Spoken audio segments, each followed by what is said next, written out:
Hi, I'm Ong Kuo Sin, the director for A Good Child. Hi, and I'm Richie Koh, the lead actor for Good Child. Okay, okay.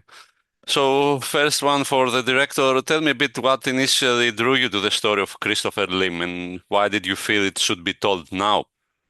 hmm Thank you for that question. Okay, to start with, Christopher was my consultant on another film, Hmm. where I actually had another drag queen movie, but more on a comedy basis. Hmm. So talking to and getting to know Christopher more. I mean, we call him Sammy actually. Okay. So when you say Christopher, I'm a bit lost. Yeah. So I'll call her Sammy from now on. Is that all right? Good, good, good. We have it, we have it. Yes. Okay. So Sammy was really kind to share her story with us, and it was also by chance that I found out that her mom is suffering from dementia. So, but every time when I meet up with her, she never wanted to show the side of of any sadness or sorrow. So I thought the spirit that she holds, it actually moves me a lot. And for people who are dealing with dementia, um she actually represent strength, yeah, in facing hardship, and is a very remarkable spirit, yeah. And I get to know her right before COVID, yeah. And during COVID, it's even tougher for her to take care of her mom, especially the mom is in some healthcare center, and during COVID, it's so hard to visit. So I could tell like she's going through really bad times, and that was the moment when I asked, "Do you mind actually adapt your real story into a feature film?" And she said, "Please go ahead." And that was the very beginning of A Good Child's script. Hmm. Hmm.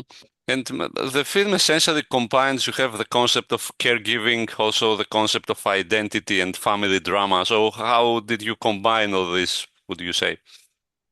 Actually, thank you for that observation. At the very beginning, right? We know that the whole film features a lot on identity, and there's a duality of Ahao, Richie's character, always consciously finding and searching and confirming his identity. And on the opposite trajectory, you could see Mother losing her identity through dementia. Yeah. And what I'm was really interested in emotionally is what happens in between this person finding and this person losing. Yeah. And as a power shift, definitely. So when Ahao comes home, um, uh, in a way regaining his position in the family, and you see that mother is losing hers, that is a power shift.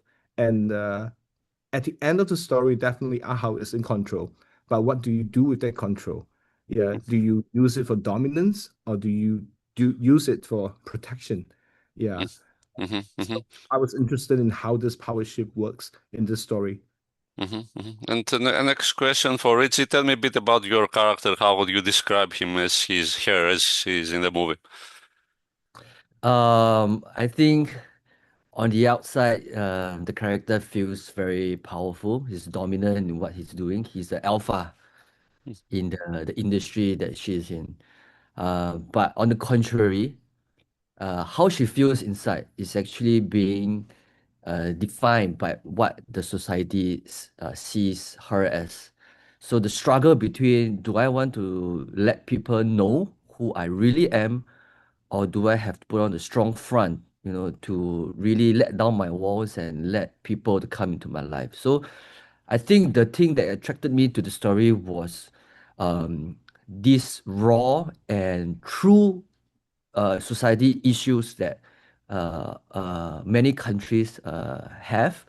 And of course, in Singapore, is a much more let's talk about issue that I think is something worth exploring on. So um, I would like to kind of break that notion, and also to let people know that actually we are all still fellow human beings, which is worthy of love and place in society.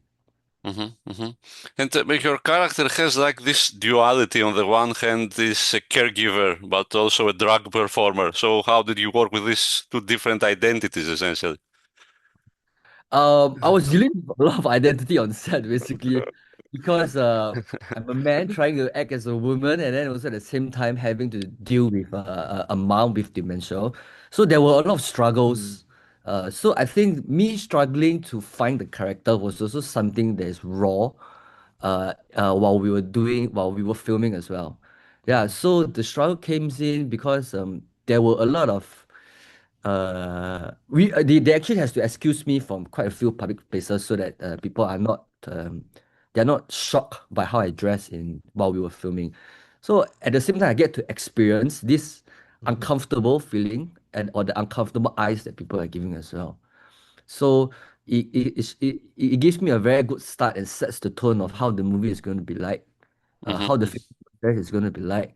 Uh, yeah, and then from the mom side, I think I just have to accept what she's giving me through while the camera is rolling.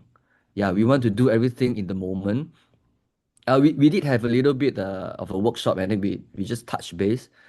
We didn't want to go too deep because I think at the end of the day, when we start filming, there's a wall in between us at first. Yeah. So I think when we start to feel the tension as the camera goes, we kind of let our walls down, further down in the in as filming progresses, our wall gets broken down slowly, and then the whole raw emotion comes out, and I feel that it's something very precious to have as an actor on set. Yeah. mhm, mhm. And again, for the director, tell me a bit also, the film is also drama and also comedic at times. So how challenging was it to maintain this duality without going overboard in either aspect, let's say? wow. Thank you for that question again. Yeah, it was a tough choice. I mean, and this is something that we discussed with Sammy too. Like, if I'm going to write something about your life, how would you want us to talk about it? Yeah, and I would say she ordered me to not make it too melodramatic. Want to preserve the spirit that she has. Try to make it make people laugh, but make people feel. At the end of it, I guess comedy itself is a wonderful bridge that makes people comfortable to listen to stories that they are not familiar with. Yeah, so that was a conscious choice that we kind of package it as a comedy at the very beginning, so as to let the audience feel comfortable to listen to this story. Yeah, and once they pick it up, um, hop onto this bus, and and there we go, and we'll just carry on the rest of the journey. So Mm, it's a very conscious choice of how we're going to tell the story this way.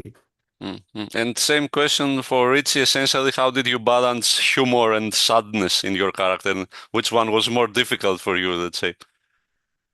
I think the comedy part was a challenge for me. Mm, Yeah. When I first when we were discussing the script, pre-production, for I was focusing a lot more on the backstory of the character, not so much on the comedy side, because we all know that Kuo Sin is a comedy guy, and he's known for his comedy films in Singapore. So I let him to get the feels, to get the tempo right on set, because I can fully trust him on that side of mm, the film. So for me, my part is I got to be ready emotionally for the character. Yeah, so I think I get my job and my homework done for the Mm. character, and then when I'm on set, I just trust the team around me to fulfill what he wants. Yeah. mhm, mm. And Zana, which one was the most difficult scene to shoot? I guess this question is for both of you. Hmm. Everything is difficult for me. Yeah, because I think every scene we are trying to push, it has to have a point for every scene, and we're trying to make it as tasteful and as accurate, but also at the same time subtle. Yeah, so we have to pick a point whereby you are not exaggerating, and also at the same time it has to be believable and relatable to the audience that they are watching at the same time. Yeah, so um, if you really have to say, I think the whole point of this movie is very difficult for me because I'm a man and I love women, so it's hard for me to dress as a woman. Yeah, so it was physically and mentally quite tiring, but it's also a very enjoyable and a very it's a very good learning experience for me as well. You know, I get to know more about different people in society as well. Yeah. And I mean, if I have to choose, I would say one of the most difficult scenes, right, would be the scene where he goes home broken, uh, and David has to console him. Yeah, I guess that scene we went through like I don't know how many takes, Nine-ish Oh, nine takes. or 10 takes Yeah. because something just didn't feel right. Something just didn't feel right at the beginning, and we have to keep going to understand what the characters are actually going through. Yeah. So that scene was pretty challenging, and he had to cry like I don't know nine times. oh, Yeah. And It's exhausting, I would say. oh, I think it's about that scene took about a good 6 to 7 hours, oh, even though really? Wow. it was shot on the screen, but wow, that scene was tedious. Mm. Okay, so Richie, by the end of that scene, did you hate the director or not yet? No, I never hate him because it was a scene that we don't know how to approach it, you know, Yeah. and then it's also very difficult. But for me, I felt that we can explore, you know, Mm, and exploring is how we learn and how we have fun. You know, when we were kids, you know, we like to explore, we like to play, we like to take risks. So mm, I think making movie is always a risk, and it's mm. something very enjoyable. While we take risks lah. So yeah, I never hate him, but it makes a very strong memory in my life Yeah. as of today. Yeah. Okay. I mean, in a way, is this is a good lesson for people who writes and directs at the same time. Mm. When we wrote the script, right? I just left it at one line. Yeah, Aha goes home and David tries to console him. That's all Uh-huh. we had Ah, okay. on itself. And during the process, we actually we shot quite chronologically. Mm, So the process is really like going through the whole Mm. emotion cycle real time. And in a way, I guess we made a good choice because a lot of performance came really very organic in that sense. So even the actor playing David, Johnny Liu, he didn't know how he would console Jia Hao in that scene. mm, Yeah. mm, So the Mm. story really have to move till that point before we know how to actually play up the whole dynamics. Yeah. Mm. mm, Is that going to a very passionate kiss at the end, or was it, just a very quiet, silent presence that is good enough? Yeah. So mm. so there were really many choices going on, and in the end, we I don't know, we went through many Yeah. various versions of debates. Yeah. There were many versions for Yeah. him to choose from. So I think at the end of the day, Yeah, yeah. yeah. And we made a conscious choice that, if we do have an overtly intimate scene, it might kill the focus of what these emotions are supposed to be. Mm. Yeah. So we left it as per how you see it now. Mm. So in general, you allowed improvisation or was it strict? And no, we always have fun on set. Okay, Yeah, yeah. okay. Bring to set what you have seen in the script and let's see how much we meet in the center. Mm. Mhm. And tell me a bit, like one of the topics of the film is Singapore's aging population. So tell me a bit about how is the situation now in Singapore in that regard. Yeah, Mm. and I guess dementia might be something that is more of a global issue rather than just Singapore, I guess, over the last 10 years or so. Mm, And I have a lot of friends who come forward and tell me like, oh, this topic actually hits a bit too close to home. And some friends actually tell me that they would not want to watch the film because it's so close to home. And that was a point where I realized like, oh, I actually didn't know that I have a lot of close friends who have dementia issues at home. Mm. And but yet when the film goes out, we had a lot of very good feedback that tell them that I mean they told us that actually Singapore needs a film like that. Yeah, needs a film like that to actually I wouldn't say tackle is a big word that address the situation mhm, um mhm. that has always been there but nobody talks about it. So we really hope a good child uh shift how we look at dementia. Yeah, because I mean, as we speak here, I have to say, dementia is not something that we could resolve neatly, both systematically or emotionally. But we got to recognize that it is a collective effort. Um, and in Asian context, right? I feel the family is burdened most of the time because in Asian context, our identity itself is always love and duty to the family, and um, in that aspect, I feel like the family is taking on too much to handle what is a dementia case, and could the society help in a certain way? Because the more we interview people about dementia, I realize that some families are not emotionally and financially capable to take care of dementia patients. Yeah. And Mm. Mm. in terms of like even for the dementia patient themselves, uh, we ask a lot of caregivers. The only thing they ask for is to give them the dignity, give them the respect that they deserve as a human being.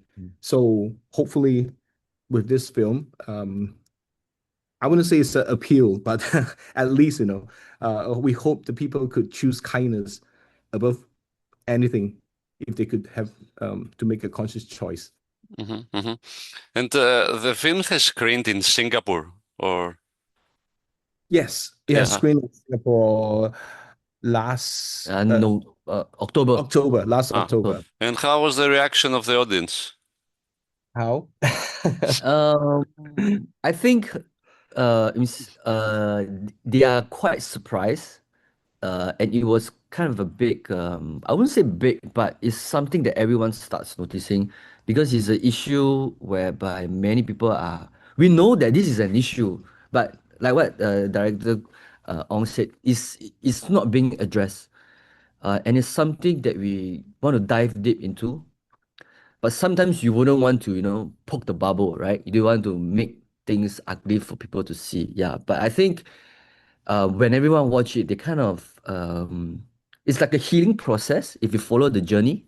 Yeah. So I think we make that this happens to be like a good outcome for us. Like Mm, people take something away after they finish the film. So I think that's our whole main point to have people being a better version of themselves when they Mm. step out of mm. yeah. Mhm. And to be very frank with you, when we made this film, we honestly wasn't prepared for how the audience is going to respond. But the very first screening we had, when the film ends, the theater was silent, which Oh, was pretty. But no one left. Nobody okay. left. So Mm. so so the whole atmosphere in the theater was like, they are sharing a certain energy that was floating. Yeah. And took a while for them to come up to us to share what they truly feel. Mm, And one of the most amazing part was we had this friend. Um, she was crying uncontrollably. And after we console her, I was like, "Are you all right?" She couldn't say anything. And next moment, when I introduced Sammy, because Sammy was there at the screening too, I say, "Hey, this is the real person we based the story on." Mm-mm. Uh, she started bawling again, and yeah, yeah, yeah. yeah, yeah. So, Okay, so okay. I And think, what did yeah. Sammy think of the film? I guess the same as us. Mm, Okay, not to be overtly sentimental, I guess that's what we made movies for. I guess in a way, there's something that I would say is priceless. Something the money really come by. mm, Is that I hope we made a little change, in how um Singapore respond to a topic like this. And till now, I guess the people who have watched the film have good things to come up to us and tell us that they thank us for making this movie. So I guess we must have done something right. Okay, yep. good, good. And tell me a bit, well, how would you describe the situation at the Singapore movie industry at the moment? Oh, well, to be That well? not well, not well like the whole world, I guess. I mean, with streaming. A lot of people are not coming to the theaters because of habits, I guess. Yeah, because it's really much more easy and comfortable to watch movies from home. And besides that, I guess even Hollywood is losing out because it used to be competition from Hollywood. Like they would pay the dollars to watch a good Hollywood film. Local films, they would feel like, why are we paying the same amount to watch something that is not at that level, right? But now I guess the most dire situation is about our new audience have other distractions. Yeah, either watching Netflix or totally not even watching films. They are on like social media. Yeah, so it is hard. It is very hard, but I guess it's not going to stop us from making something new. Yeah. If it's easy, why should we do it? Yes. Yeah. Okay. And the last question, I guess, can you tell me about your next projects? What will you be working on next? What we will be working on next. I had a cameo in Malaysia. Yeah, so it's also a adapted screenplay, something that is happening in the fishing village in Malaysia. So it's a little bit more, it's very down to earth as well, and it's also something that catches my heart, I would say.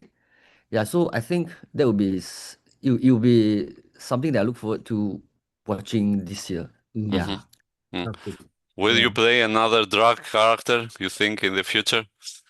Never say never. As long as the story is great, and I think people can relate to, they feel for it, and I think that um, as an actor, I think the responsibility is to, at the end of the day, we shine a light or let the audience know that there's something that they can take away from, some positive messages at the end of the day. I think